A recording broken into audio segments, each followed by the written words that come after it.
My name is Loren, and in real life, I am an elementary school principal in Laramie, and here at Whitewater, I'm also one of the elders at our church.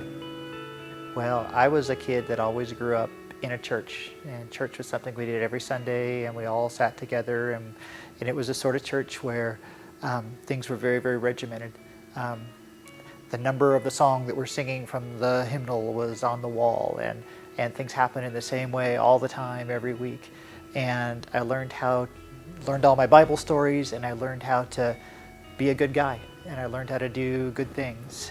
But what I didn't learn out of all of that was that God wanted a relationship with me and wanted me to have a relationship with Him. So when I got older, none of that stuff stuck. It was things that I rebelled against and things that I just didn't want to have anything to do with.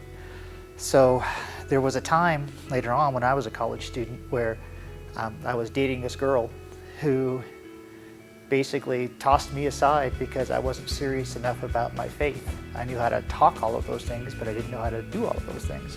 And it was a really big turning point. Ended up marrying her, and yeah, we've been married for 25 years. And she introduced me to people who really were living in a relationship with Christ, and who were not perfect, and they weren't always good rule followers, but they talked with God, and they counseled with God, and they wanted to know what He wanted them to do, and they lived lives in that way. And for me, that has been the biggest blessing of all, is to know that God isn't just somebody who's waiting for me to fail, but He's wanting somebody who wants me to know Him and to know His will. It looks like a lot of things. It's really easy to fall back into that place where,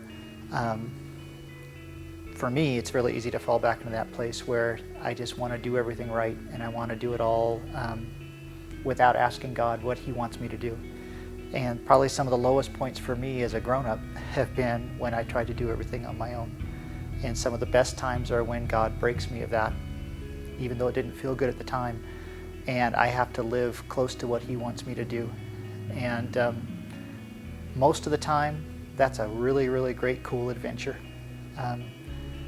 The other side of cool adventure is it scares the crud out of you when that happens. But those are the best places when you can say we are closest to God, when He is guiding our steps and letting us know what He wants us to do. It's kind of like getting on a roller coaster you've never been on before. You know it's going to be really scary, and you know it's going to be really kind of fun, but you have no idea what's going to come next, or what's around the next corner. And for us, I think that's the story of the last several years.